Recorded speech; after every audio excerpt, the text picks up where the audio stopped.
Hello बच्चों, यहाँ पे हमें क्वेश्चन कह रहा है person is known to speak the truth four times out of five he throws a die and reports that it is a six the probability that it is actually a six.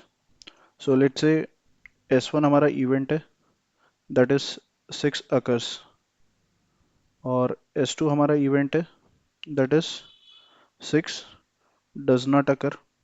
ऐसा हम consider कर लेते हैं.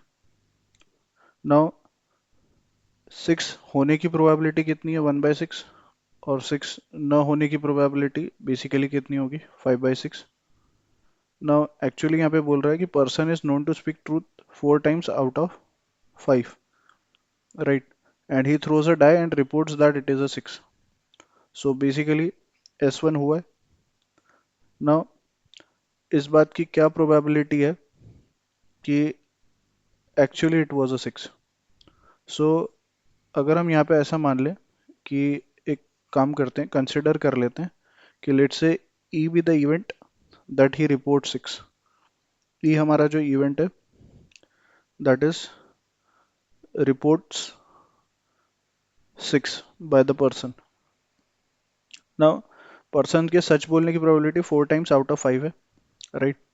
सो ये हमें कह रहा है बेसिकली कि he throws a die and reports that it is a six, यानी ई इवेंट हुआ है ना. इस बात की क्या प्रोबेबिलिटी कि it is actually a six. So Bayes theorem का सवाल है ना. इसका फॉर्मूला होता है पी ऑफ S1 अपॉन ई का, जो हमें फाइंड करना है that is P of E bye S1 into P of S1 upon P of E bye S1 into P of S1 and plus of P of E bye S2 into P of S2.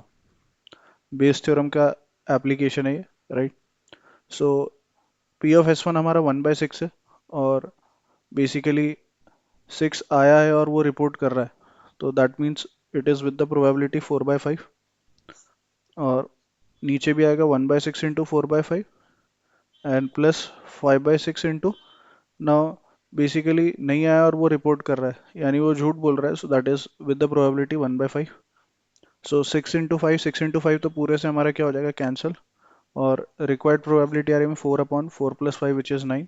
So 4/9 is the final answer. Option 3 हमारा correct है. I hope you understood well. Best of luck. Thank you.